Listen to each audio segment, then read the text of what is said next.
I will preach tonight to destroy the works of the devil in your life and to deliver to you the good news, upang ihatid sa inyo ang magandang balita na walang iba kundi ang mga salita ng kaharian ng ating buhay na Diyos.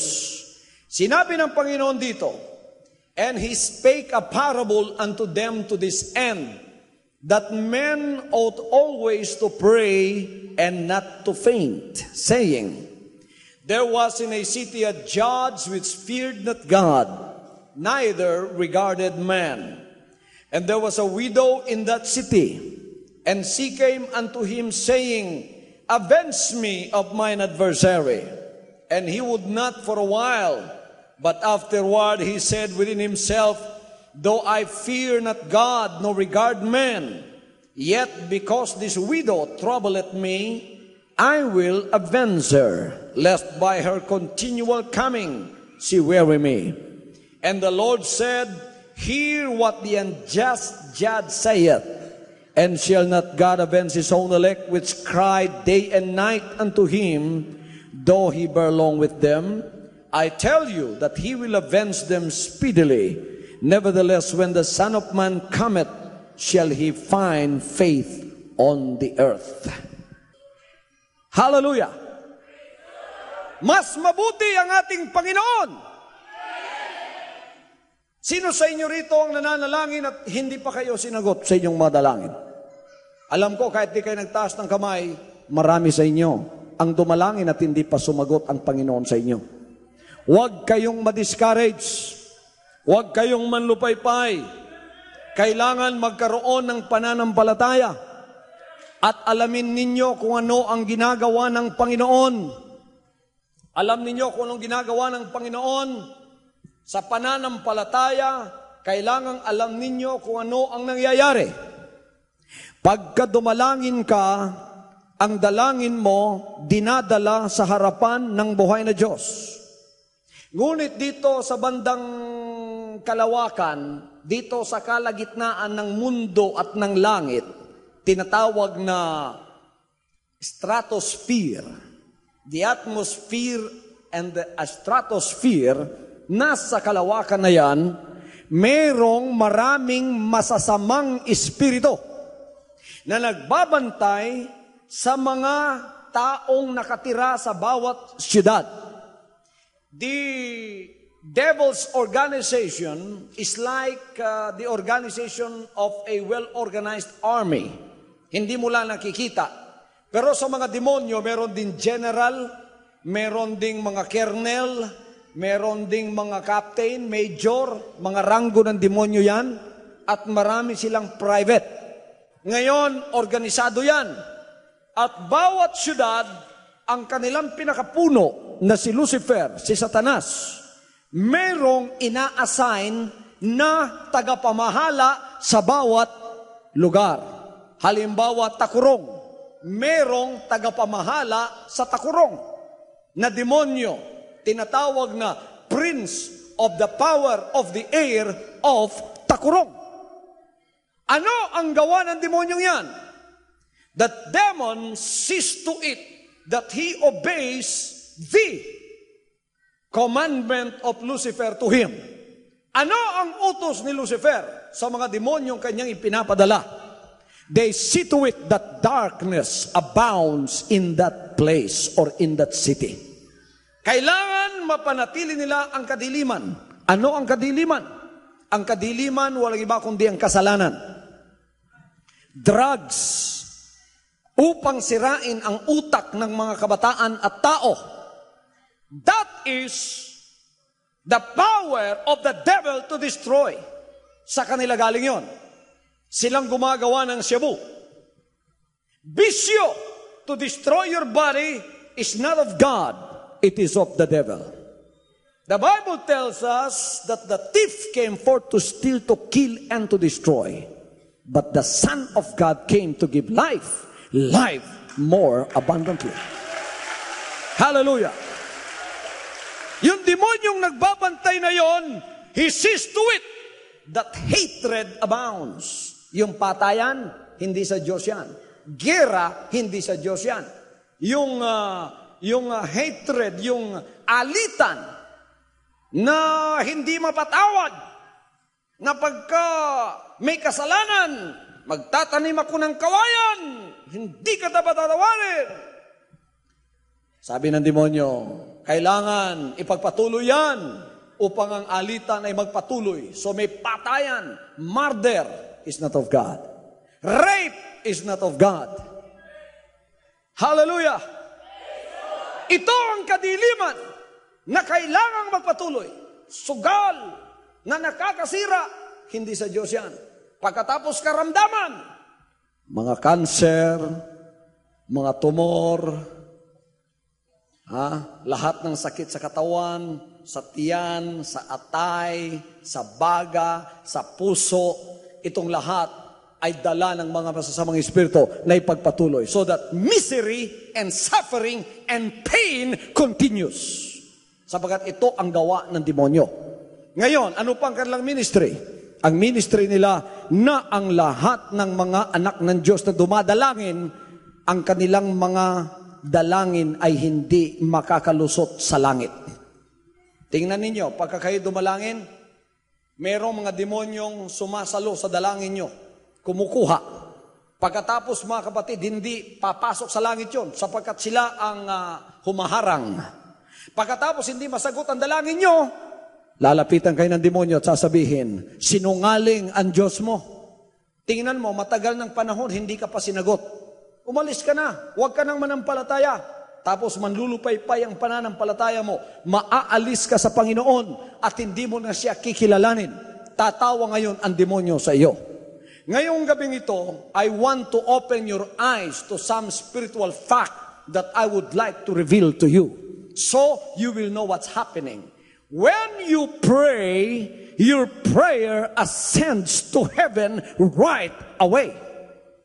Si Daniel, sa Daniel, the book of Daniel, dumalangin siya. Pagdalangin niya, sa araw na yon, sabi ng banal na kasulatan, pumailan lang ang kanyang mga dalangin sa harap ng Diyos.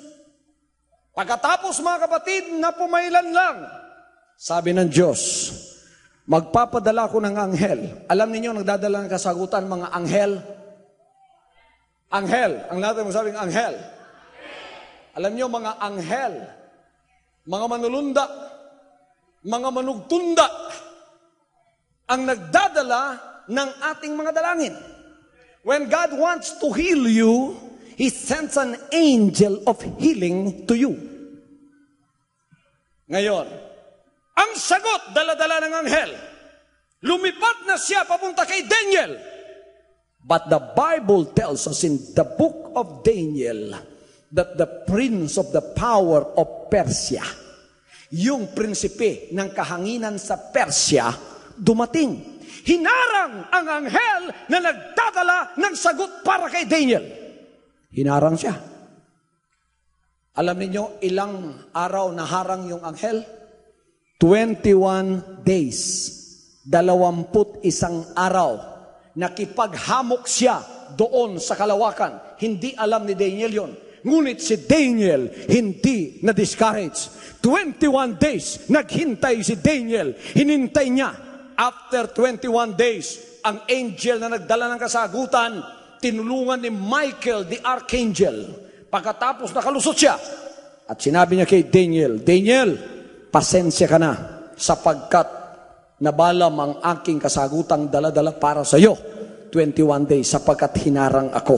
Ngunit, ako ngayon ay narito sapagkat tinulungan ako ng isang arkanghel ng Diyos. Narito ang kasagutan, dala-dala ko para sa iyo. Hallelujah! Halimbawa may dalangin kayo. Nandoon sa harap na ng Diyos yan.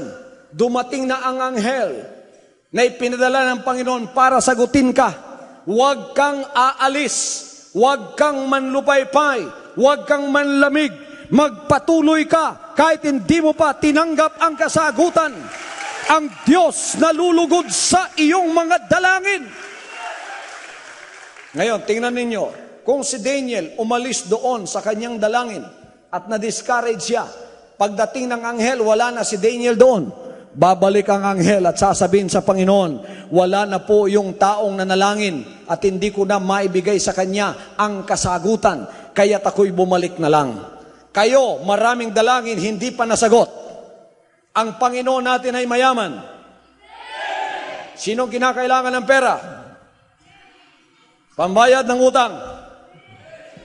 Marami kayong utang? Lahat ng maraming utang, taas ang kamay, huwag kayong mahiya. Gusto niyong mabayaran ang inyong utang? Mayaman ang Panginoon. Ang lahat ay magsabing, mayaman ang Panginoon. Humingi ka sa Kanya at ikaw ay Kanyang bibigyan. Ang kondisyon, eto, number 1, pagka humingi kayo sa Panginoon upang masagot kayo, kailangan meron kayong pananampalataya. Ang lahat ay magsabing pananampalataya. Ano ang pananampalataya? Ang pananampalataya ay paniniwala sa mga sinabi ng Panginoon kahit ano pa ang mangyayari. Believe God for everything that He said, even it is contradicted by your physical senses. Kahit sasabihin ng sirkumstansya mo, imposible yan. Kahit sasabihin ng iba, imposible yan. Kahit sasabihin ng iba, wala ka ng pag-asa. Pagka sinabi ng Panginoon, paggagalingin kita, paggagalingin ka ng Panginoon. Hallelujah! Sino ang nananampalataya na siya'y pagagalingin ng Panginoon ngayong gabing ito? Hindi sinabi ng doktor yan. Sabi ng doktor sa'yo, wala ka ng pag-asa, day. Wa na kay pag-asa dong. Wala ka ng pag-asa. Sabi ng doktor. Sabi ni Jesus Christ, pumunta ka sa concert crusade na ito, manampalataya ka. Paglabas mo after 2 hours, wala ka ng karamdaman pa.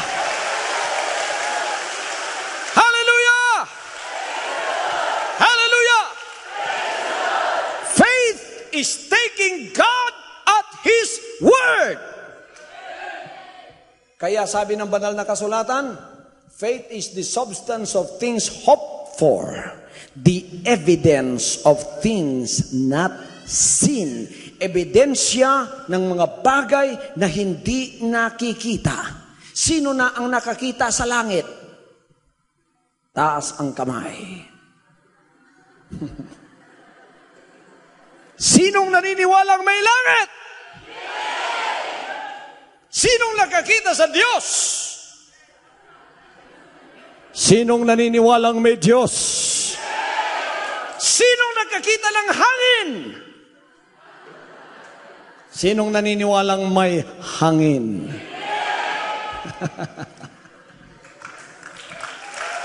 Sinong nakakita ng impyerno? Sinong naniniwalang may impyerno? Bakit naniniwala tayo sa mga bagay na hindi natin nakita? Sapagkat sinabi ng Panginoon. At alam natin ang Panginoon ay hindi sinungaling. Sinabi ng iba kung ano raw ang kanilang nakikita, yun lang ang kanilang paniniwalaan. Sino na ang nakakita sa kanyang utak? Wala. Kung susundin natin ang filosofiya ng iba na hindi ko paniniwalaan ang hindi ko nakikita, hindi ko nakita ang aking utak, wala akong utak.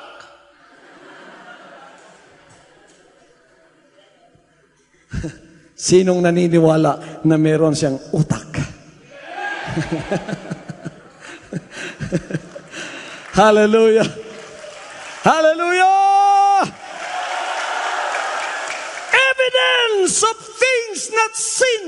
Ebidensya ng mga bagay na hindi nakikita. pananampalataya. Hallelujah. Pagka may pananampalataya ka, parang nakita mo na ang ibig sabihin. Parang nakasulatan. Sinong nangangailangan ng 1,000,000? Nakita na ninyo? Hindi pa? Pisikal nakita na ninyo? Wala pa. Tuturuan ko kayo paano manampalataya. Naniniwala ba kayong nasa kamay na ninyo yan? Tingnan nyo muli ang kamay nyo. Sabi ng mata nyo, wala. Itong physical na mata. Sabi ng physical na mata, wala. Sabi ng iyong mata ng pananampalataya, meron.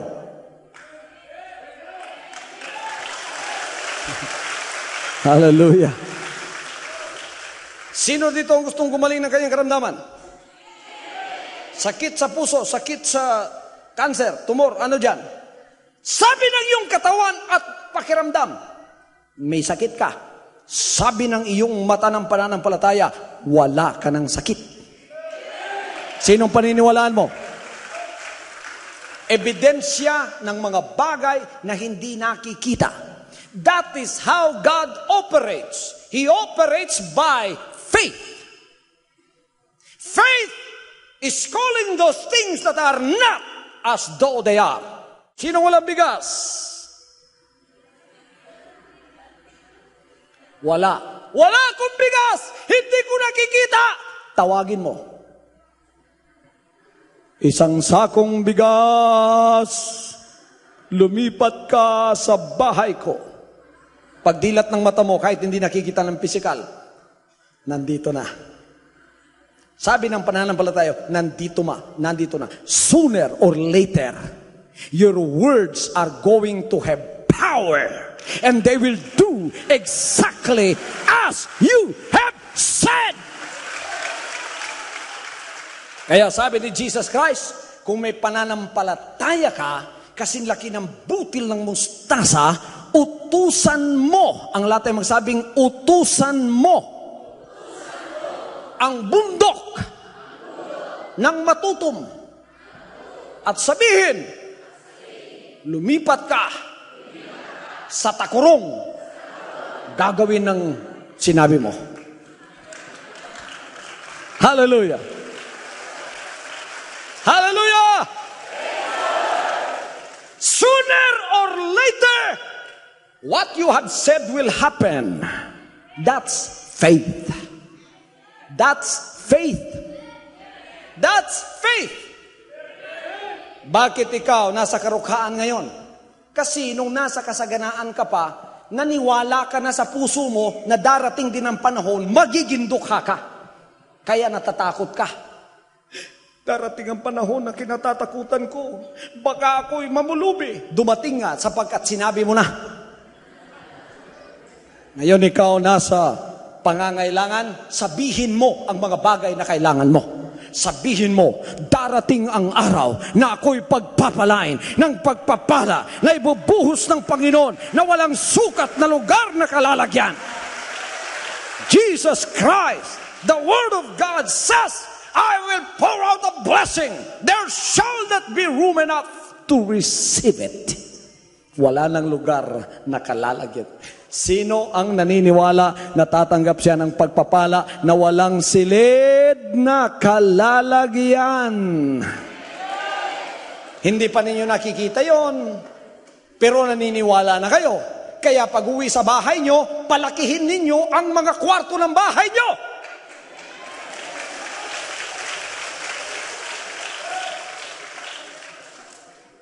Amen. Humihingi kayo ng sasakyan? Paggawa na kayo ng garahe.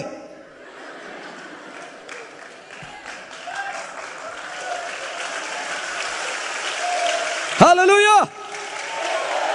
Merong bagong asawa sila. Bago lang nag-asawa. Kinabukasan, nagpagawa na ng kuna. Bumili na ng mga lampin. Sabi ko, bakit bumili kayo lampin? May mga kuna na, may mga damit na ng bata. Hindi pa nyo kikita ang anak nyo. Naniniwala kami, pastor, na yan ay darating. 3 buwan, 4 na buwan, 5 buwan, dumarating na nga. Sabi ko, nakita mo na ba? Hindi pa, pero ako'y naniniwala. Bakit? Sapagkat may pananampalataya sila. Dumating ang panahon, kahit di pa na nakikita, naghahanda na sila. Hallelujah! Hallelujah! Gusto kayo magkabahay? Magpagawa na kayo ng plano.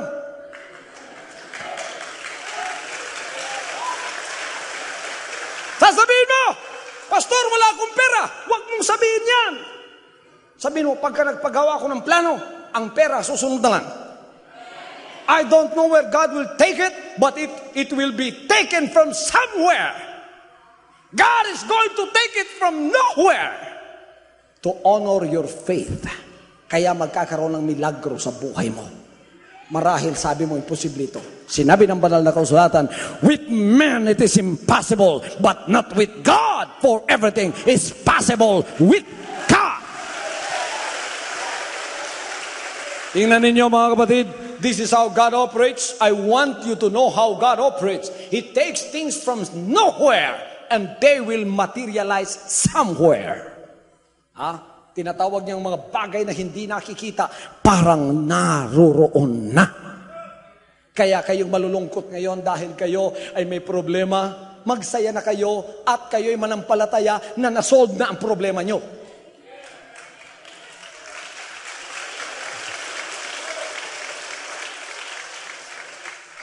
Halimbawa, totoo mga kapatid, totoo na, yung 1 million nasa kamay mo na ngayon, anong magiging reaksyon mo?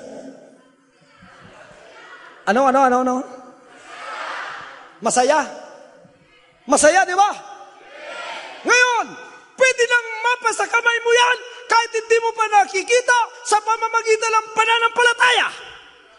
Kaya alisin mo ng kalungkutan, tawagin mo na yung bagay na hindi nakikita na parang nandoon na, magsaya ka na. Pagka nagsaya ka, ebidensya na yon na iyon tinanggap ang bagay na yung hiningi. Ebidensya na yon na tinanggap mo na yung bagay na hiningi mo mula sa Kanya. Pagpalain kayo ng Panginoon. Hallelujah! Hallelujah! The Lord operates through the Word. It is through the Word that faith moves. Faith cometh by hearing, and hearing by the words of God. Ito ang tagagawa ng ating pananampalataya, salita ng Diyos. Kaya wag na kayong magbasa ng comics, hindi lalago ang pananampalataya ninyo riyan. Wag na kayong manood ng bold, hindi lalago ang pananampalataya ninyo riyan. Magbasa kayo ng Word of God, makinig kayo ng power line, makinig kayo ng hour of truth, ang pananampalataya nyo ay lalago. Pagka may pananampalataya ka na, maaabot mo na ang Panginoon, mangyayari na ang mga milagro sa buhay mo. Hallelujah! Mauutusan mo na ang bagay na ayaw mo, aalis sa iyo. Sino ang gusto ng cancer? Ayaw nyo? Sino ang ayaw ng karamdaman? Pero nasa katawan nyo ngayon. Anong gagawin nyo? Utusan lang. Hoy, cancer, ayaw ko sa iyo, umalis ka sa katawan ko. Ngayon din. Ngayon, pag-uwi mo, uy, sakit mangyapon. Huwag mo nang paniwalaan yon. Manampalataya ka, na inalis na yan. Pagkasunod araw, sakit mangyapon. Sunod araw, sakit mangyapon. Pero yung pananampalataya mo, hindi nang lupaypay. Maniniwala ko sa pananampalataya na ito'y inalis na ng Panginoon. Pagkalimang araw, uy, wa naman. Wa na yun. Tapos, magtataka yung kaibigan mo. Sasabihin niya, oh, straight ka naman lumakad ngayon. Bakit? Anong nangyari? Pinagaling na ako ng Panginoon. Nanampalataya ako sa Kanya. Pinagaling na niya. Pinaalis ko ang bagay na ayaw ko. Ito ay sumunod dahil ako ay nanampalataya sa Kanya. Sinong nananampalataya na hindi makalakad? Ngayong gabing ito, bago matapos ang service, tatakbo na siya. Habang ako'y nangangaral, kung gusto mong tumakbo, tumakbo ka na. Manampalataya ka. Sabi ng Panginoon, according to your faith, it shall be done unto you. Hindi lang pala basta pananampalataya, Kundi pananampalatayang hindi nadi-discourage. lahat ay magsabing pananampalatayang hindi nadi-discourage. Kumatok itong babae. Judge! Tulungan mo ako! Sabi ng judge, samok. Disturbo ka sa buhay ko. Martes, Judge, tulungan mo ako. Disturbo ka nga. Merkules, Judge! Huwebes, Judge! Sabi ng judge, mamatay tayo sa konsumisyon na ni. Hindi talaga hihinto ang babaeng ito. Mabuti pa, tulungan ko na. Sabi ng Panginoon, kung yung judge na yon masama, naisipan niyang tulungan ng babae dahil na-disturbo na siya, sino pa kaya ang Panginoon nasa langit na araw at gabi ay umiiyak sa kanya ang kanyang mga anak? Kaya huwag kayo ma-discourage. Pagka kayo'y humingi at hindi binigay sa isang araw, huwag kayo ma-discourage. 2 araw, 3 araw, 4 araw, 5 araw, 6 araw, 7 araw. Don't be discouraged. Keep on knocking on the doors of heaven. One day, God is going to look at you with pity in His eyes and He will give you what you want. Sasabihin niya, nadisturbo ng langit nang dahil sa kaiiyak ng taong ito, pagagalingin ko na nga ang karamdaman mo. Pagkatapos biglang-bigla, gagaling ka. Biglang-bigla, ikaw may pananampalataya. Biglang-bigla, makikita mo, nangyayari na yung mga bagay na hiningi mo mula sa Kanya. Sa tao imposible, sa Diyos walang bagay na imposible. Manganganak pa bang 100 years old? Sabi ng doktor, hindi na. Sabi ng Panginoon, manganganak pa. Sarah, next year, magkakaroon ka ng anak. Tumawa si Sarah dahil ang sabi ng katawan niya, imposible sapagkat 100 years old na si Sarah. Sinong 100 years old dito?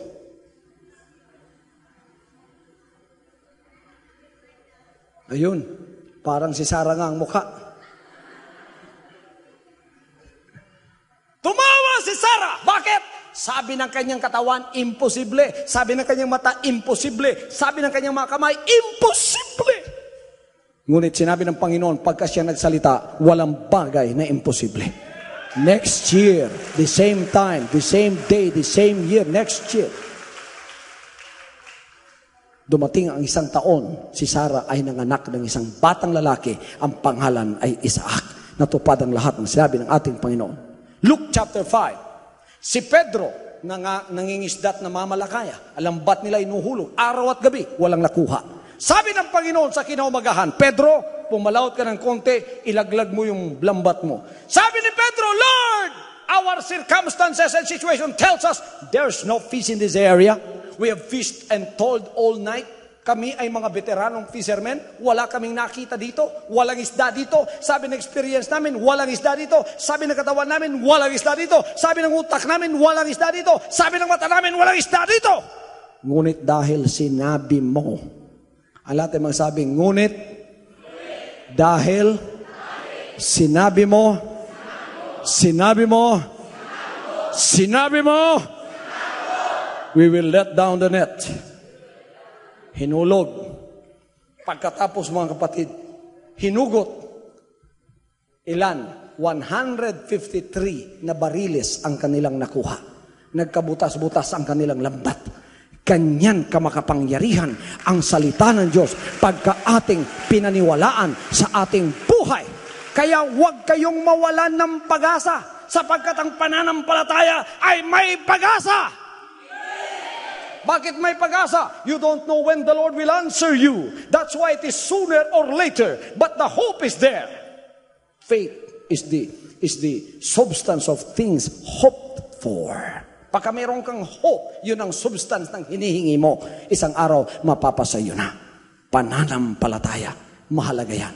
Pangalawa, para matanggap ninyo ang inyong mga pangangailangan sa Diyos, huwag kayong ma-discourage. Pangatlo, huwag manlupay-pay. Pangatlo, kailangan purihin ninyo ang Panginoon. Hallelujah! Ang pagpupuri sa Diyos ay makapangyarihan. Yung amen ninyo, pagka sinabi ninyong, Amen! Alam ninyo kung gaano kalayo tumitilapon ng demonyo? This is true because there was one account of a Nigerian, taga Nigeria. Ito ay kinuha na maging secret agent ni Satanas. Binigyan siya ng kapangyarihan na pwede siyang lumipad. Binigyan siya ng kapangyarihan na pwede siyang mabuhay sa ilalim ng tubig. At dinala siya sa headquarters ng mga demonyo sa Dahil, India. Pinainom siya ng dugo ng isang taong walang ulo. Binigyan siya ng kapangyarihan. At ano ang sinabi niya? Nakita niya ang ilang sekreto ni Satanas doon sa kanilang headquarters sa Dahil, India. Ano ang isa sa nakita niya?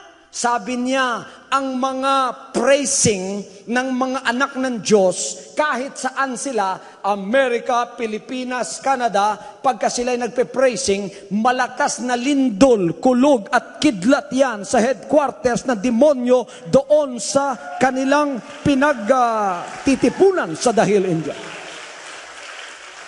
Biro ninyo, pagka sumigaw pala kayo ng malakas na, Amen! Parang kinanyo ng demonyo doon sa kanilang headquarters, tumitilapon.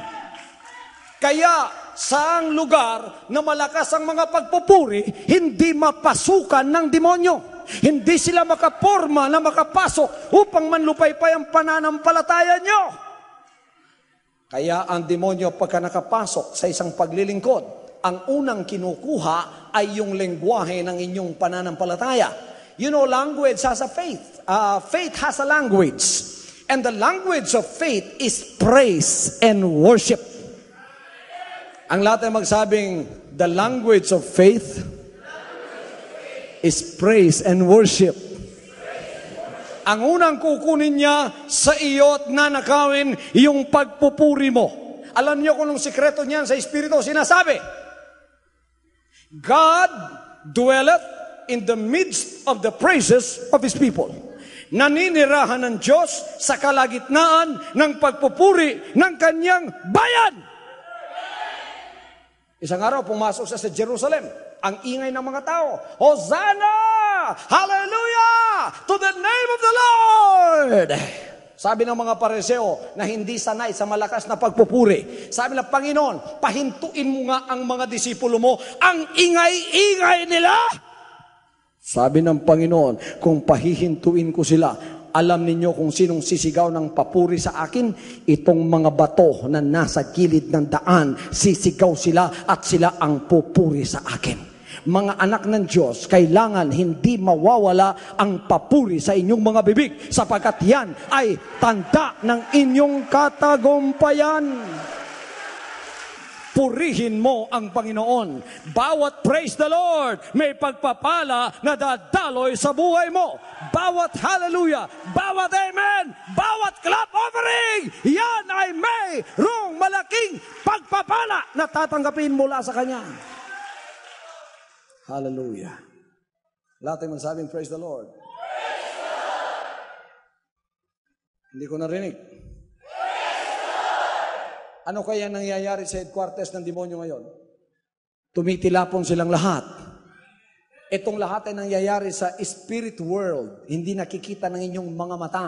Ngunit ito ay katotohanang nangyayari. Kaya pagka kayo ay lumabas dito, matagumpay ang inyong mga damdamin at malakas ang inyong pananampalataya dahil lumilinis kayo sa mga masasamang espiritu na kung minsan ay nakasakay sa mga balikat nyo, hindi lang nyo nakakita. Kaya kung minsan sabi nyo, bakit ang bigat ng aking buhay ngayon? Bakit ako'y puno ng depression ngayon? Bakit ako'y puno ng kaguluhan ngayon? Those are the works of the devil in your life. When you are sanctified by the words of God, itong mga masasamang espiritu nagpapabigat sa iyo, aalis yan. Pagkatapos papasok sa iyo, yung mga pagpupuri, magiging clear ang pag-iisip mo. Ang lahat ng kabigatan maaalis. Ang depression will be lifted up. Any kind that the devil will come and give to you in the form of depression will be lifted up by the sanctification of the Word of God. Pagkatapos gagaang ang feeling mo. Makakaawit ka at sasabing, ang gaan-gaan ng feeling. Bakit? Sapagkat ang Diyos na ang nasa sa iyo. pagka nasa sa iyo ang Diyos, pagka tumawag ka sa Kanya, anumang oras, ang Kanyang kapangyarihan ay bababa at ikaw ay pagpapalain. Hallelujah! Hallelujah! Pangapat na bagay para matanggap ninyo ang mga sagot ng inyong kahilingan, patawarin ninyo ang lahat ng nagkasala laban sa inyo. Open your hearts. Let hatred go. Let emulation go. Kung meron kang sama ng loob, kung meron kang inis, kung meron kang galit, kung meron kang buot, buksan mo, alisin mo sa kapwa-tao mo, patawarin mo. Then magiging clear ang buhay mo. Titingnan ka ng Panginoon, nakapagpatawad ka. Sabi ng Panginoon, patatawarin din kita sa lahat ng kasalanan mo. At mula ngayon, ang pagpapala, ibubuhos ko sa iyo. And then doors of blessings will be open to you that you don't know of. Even the doors of darkness will open to you. And God will make a highway before you. At kahit pagpapalang hindi mo hiningi sa buhay mo, ibibigay ng Diyos sa buhay mo. Kahit hindi mo hiningi, ibibigay ng Diyos sa buhay mo. Alam niyo ang pinakamaliit na pagpapalang maibibigay ng Diyos sa inyo? Yung kwarta, pera. Pinakamaliit yan. Pangalawang pinakamaliit, healing of the body. Pinakamaliit yan. Material, bahay, pinakamaliit sa Diyos yan. Pinakamaliit. Ang pinakamalaking maibibigay ng Diyos sa iyo, yung kaligtasan ng iyong kaluluwa. Hallelujah. Sa pamamagitan ng Kanyang salita. Kaya ako'y pumunta rito, hindi nagdadala ng aking sariling kaharian. Nakasulat dito at nakikita ninyo, the kingdom of Jesus Christ, the name above every name. He's the King of kings and the Lord of lords. Sino rito ang tatanggap sa kaharian ni Jesus Christ, ang pangalang higit sa lahat ng pangalang nakakapagligtas ng ating kaluluwa? Is he welcome in Takurong? Welcome ba si Jesus Christ sa Takurong? Welcome ba ang Kanyang paghahari dito? Hallelujah! Sinong gustong pumasok sa kaharian ng langit? Gusto ninyong pumasok doon? Gumawa siya ng paraan para makapasok kayo doon. Anong paraan? Ang Kanyang kaharian pinababa dito. Thy kingdom come. Thy will be done on earth as it is in heaven. Makakapasok ba kayo? Eto, dinala na dito sa langit. Marami kasi nagreklamo Layo ng langit, hindi kami makapasok dyan. Kaya kung hindi kami malalangit, wala kaming kasalanan. You are to blame because heaven is so far away. You cannot blame us. Sabi ng Panginoon, ibababa ko sa tinitirahan ninyo ang aking kaharian. Magpapadala ako ng paraan para makapasok kayo. Sino sa inyo ang gustong pumasok sa kaharian ni Jesus Christ na nandito na sa lupa? Dito kayo pinuntahan sa inyong mga lugar at binuksan ang Kanyang kaharian dito. Kaya wala na kayong masasabi pang ang layo naman ng kaharian ng Diyos. Nandirito na. His kingdom has come. How did you know that His kingdom has come? Because His will is going to be done by people who have surrendered themselves unto Him. Gusto talaga niyo makapasok sa kaharian ng langit? Sino gustong makapasok sa kaharian ng langit? Thy kingdom come. Dito na. Ang paraan isa lang. Pananampalataya. Pangalawa, pagsisisi. Pastor, ano po ang pagsisisi? Ang pagsisisi ay pangako na gagawin mo sa harap ng Diyos at sasabihin, Panginoon, mula ngayon, tinatanggap kita na aking tagapagligtas. Lord, hindi lang tagapagligtas, Hari, hindi na ang kalooban ko ang masusunod, ang iyong kalooban na ang aking susundin mula ngayon. Yan ang pagsisisi. Pagka nagsisi ka, nakapasok ka na sa Kanyang kaharian. Pagka nakapasok ka, makikilala mo na siyang hari. Hindi na ikaw ang hari, siya na. His will be done in your life. It is the will of God for you to listen to the words of God. Sabi ng will ng pastor mo, huwag kang makinig kay Kibuloy. Sabi ng kalooban ni Jesus Christ, makinig ka sa kanyang mensaherong pinahiran sa huling araw na ito.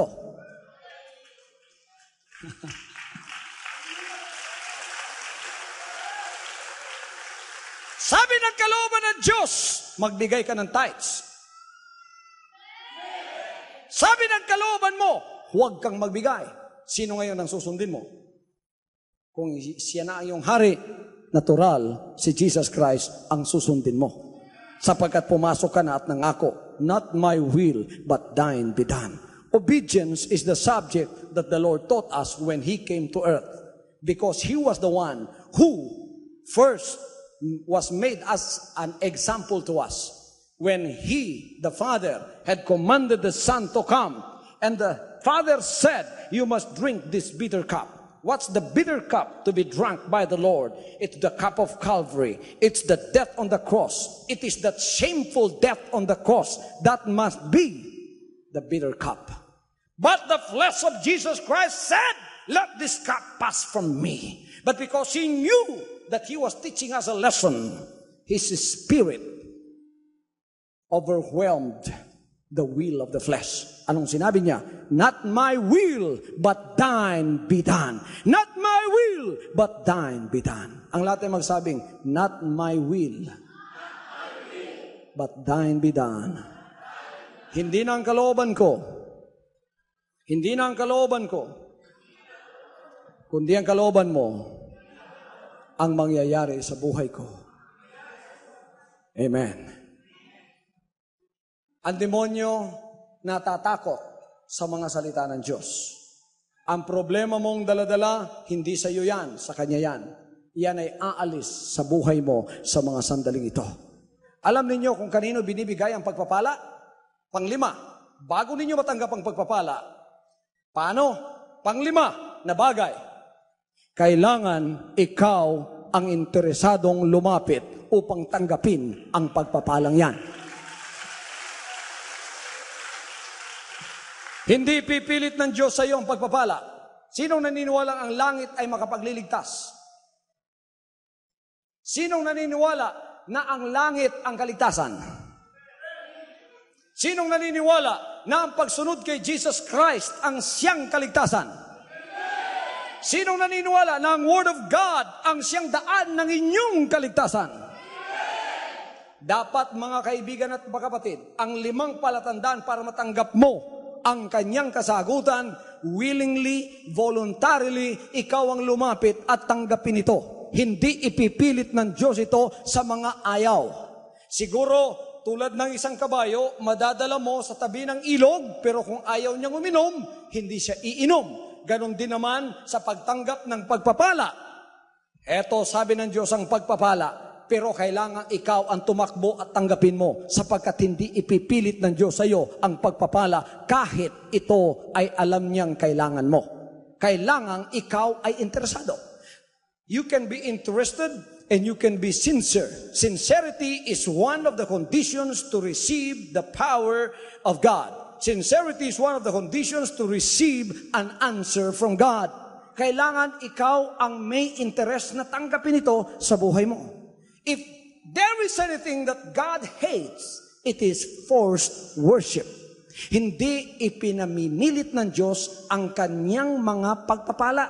Hindi niya ipipilit kahit ang kanyang mga salita. Hindi niya ipipilit kahit ang kanyang kaligtasan. No. The Lord will not force you to receive it. He is here saying, come and receive it. Kaya sinabi niya, come unto me, all ye that labor and are heavily laden, and I will give you rest. Yung lalapit lang ang siyang makakatanggap ng pagpapala. Kung sa puso mo, sinabi mo, ayaw ko. Pastor, ayaw ko. Yung puso ko, sarado yan, nakakandado pa. Hindi na mabubuksan yan. Kahit pa alam ko ang katotohanan, sa iyo galing pinangangaral mo, kung ayaw ko, hindi mo mabubuksan. Hindi ka pipilitin ng ating buhay na Diyos. Kailangan para matanggap mo, panglima, kailangan lumapit ka. Sincerely, you want to receive it at sabihin mo, Panginoon, kailangan ko po ang pagpapala mo. Tingnan ninyo mga kapatid, pumunta kayo ng Maria Cristina Falls. magdala kayo ng sisidlan. Kahit pa ang lakas ng bagsak ng tubig ng waterfall na yan, pag kayong sisidlan ninyo may takip, kahit isang tulo o isang patak ng tubig, hindi makakapasok dyan. Kahit ang lakas, dito makapasok kayo. Ang lakas ng salita ng Diyos, ang lakas ng kanyang kapangyarihan, ang lakas ng kanyang pagpapala. Pero nakasarado at nakakandado yung puso nyo, lalabas kayo rito na pareho rin sa pagpasok nyo. Walang laman, paglabas, wala pa ring laman. Pero pagpasok nyo rito, bukas ang puso, may pananampalataya, may interes, sincero, natatanggap ng pagpapala. Paglabas ninyo rito, punong-puno kayo ng pagpapalang nagmumula sa Kanya. You will be filled with the power of God. Yung babae, pinamilit ba sa kanya yung kaligtasan? Hindi. Yung babaeng merong sakit ng pagdurugo, 12 years of disease that this woman has in her body, the Lord did not force her to receive healing, but it was her faith that says, if I could only touch the hem of the garment of Jesus, I will be made whole. Siya ang nagsipumilit na makahawak sa damit ng ating Panginoon. Hindi ipinilit ng Panginoon sa kanya ang kanyang kagalingan. Nung nahawakan ng babae, bukas ang puso, may pananampalataya, sincero, hiningi niya. All of a sudden, ang kanyang pagdurugo ay huminto. Then Jesus Christ stopped and He said, "Who touched me?" And the apostle said, "You are asking who touched you? Look at the throngs of the multitudes of people that are following you. Everyone is touching you." But Jesus Christ said, "Somebody touched me because power and virtue has gone out of me." Sabi nung babae, "Ako yun, Panginoon." Hallelujah, ako yun. Ako yun, Panginoon. Sabi ng Panginoon, babae, huwag kang matakot. Ang pananampalataya mo ang nagpagaling sa iyo. Hallelujah! Sinong gustong tumanggap ng kaligtasan? Willingly. Sinong gustong tumanggap ng kagalingan? Willingly. Sino sa inyo ang naniniwala na matatanggap niya sa pagmagitan ng sincerity ng kanyang puso, matatanggap niya ang pagpapalang ninanais niya ngayong gabing ito? Hallelujah! Hallelujah! Ibibigay ng Panginoon yan sa lahat ng dumarating sa kanyang harapan at nagsisipumilit na tanggapin ang mga pagpapalang yan. You will not receive a blessing from the Lord if you are forced to drink of the water, if you are forced to worship Him, if you are forced to accept it. The Lord will not give it to you. Alam niya ang langit kaligtasan, pero hindi niya kakalad ka rin yung mga paa mo. Sasabihin mo, ayaw ko sa langit! Gusto ko sa impyerno! Sabi ng Panginoon, bye-bye. Diyan ka na, yan palang gusto mo. Pero pag sinabi mo, Panginoon, magsisipumilit po ako. Kailangan ko ang kaligtasan. Sincero ako tulad ni Cornelius. He was prayerful. He gave much alms to the poor. His heart was open. And then one day, an angel came. At sinabi niya, Cornelius, your prayers ascended to heaven as a memorial before God. Your prayers are ascending to heaven. Now, I want to pray for you. Your specific needs will be met tonight. Miracles of healing will come to you. Kung patay ang pananampalataya nyo, wala na kayong lakas, lalakas kayo mula ngayon. Mananagumpay kayo mula ngayon. Magkakaroon ng kolor ang buhay nyo mula ngayon. Aalisin ng Diyos ang worry mo.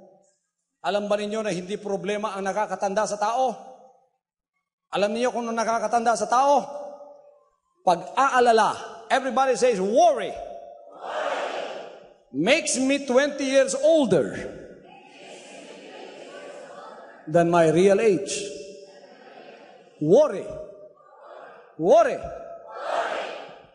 According to U.S. scientific findings, medical findings, work can make you younger. Trabaho pala nakapagpapabata, hindi nakapagpapatanda. Ang pag-aalala ang nakapagpapatanda. Magtrabaho, huwag mag-alala. Sinabi ng iba, pastor, maganda yan. Hindi na pala ako magtatrabaho, hindi na ako mag-aalala. Huwag mo alalahanin ang kakainin mo bukas, ang idadamit mo, ang iyong tahanan. Huwag mo alalahanin. Sabi niya, hindi na ako mag-alala, hindi na ako magtrabaho. Hindi sinabi ng Panginoon, hindi ka na magtrabaho. Sabi niya, huwag kang mag-alala. Inaalala mo yung husband mo? Huwag kang mag-alala. Inaalala mo yung trabaho mo, baka maalis sa'yo? Huwag kang mag-alala. Ibigay mo sa Panginoon at siya ang bahala sa iyo. Hallelujah. Huwag mo alalahanin yung sakit mo, ibigay mo sa Kanya. Ibigay mo sa Kanya. Ibigay mo sa Kanya. Sa pag-aalala mo sa trabaho mo, gumaling ka ba? Lalo kang nagkasakit, di ba? Kaya huwag mo alalahanin yan. Ibigay mo sa Kanya. Nandyan na yan eh. Ang gawin mo lang, ibigay sa Kanya. At handa na kayong tumanggap ng pagpapala ngayon. Kayong nasa harap ninyong television set sa mga sandaling ito, handa na kayong tumanggap ng pagpapala, buhay na kayo sa harap ng Diyos, dahil buhay lamang ang tumatanggap ng pagpapala. Hawakan ninyong muli ang television sets ninyo. At tatanggapin ninyo ang pagpapalang galing sa Panginoon mula ngayon. Hallelujah. Ang inyong kamay dito papunta sa akin. Lord Jesus, lahat ng mga anak ninyo ngayon na ang kamay ay nasa direksyon ng altar dito. Lahat ng inyong pangangailangan, milagro ng kagalingan, kasagutan, asahan ninyo mula sa Panginoon. Pasa sa inyo ang pagpapalang inyong hinihiling sa loob ng linggong ito.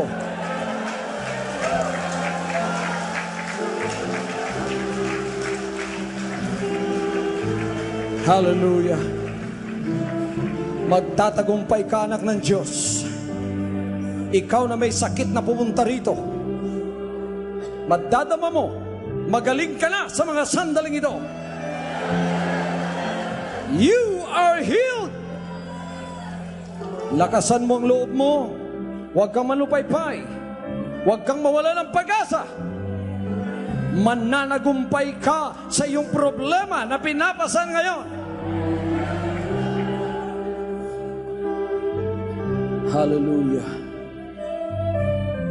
Ama, ang lahat po ng inyong mga salita na nasa kanila ngayon, selyuhan ninyo na inyong kapangyarihan. Tinatalian ko ang mga demonyo sa inyong mga lugar.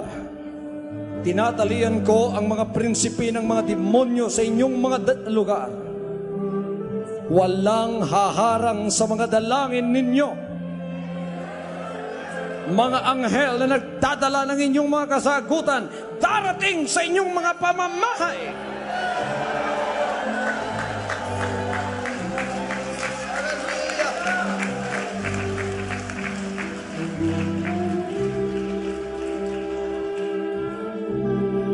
Hallelujah, hallelujah. Hallelujah. Salamat po, banal na Diyos, sa mga pagpapalang sa kanila ay pumunta ngayon sa kanila pong mga pamamahay at tahanan. Mga magulang niyo, mga anak niyo, mahal sa buhay, na wala dito ngayon, huwag kayong mag-alala. Palalapitin sila ng Panginoon, pagagalingin ang kanilang karamdaman, aalisin kayo sa pamatok na demonyo. Kayo ay aalis sa pamatok na yan ang sumpa sa inyong buhay. At mula ngayon, lalakad sa kanyang mga pagpapalang. I rebuke the spirit of sin. I rebuke the spirit of diseases and afflictions. I rebuke the spirit of poverty. I rebuke the spirit of vices. I rebuke the spirit of darkness. I bind all these enemies of your soul in Jesus' name. In Jesus' name. In Jesus' name. Hallelujah.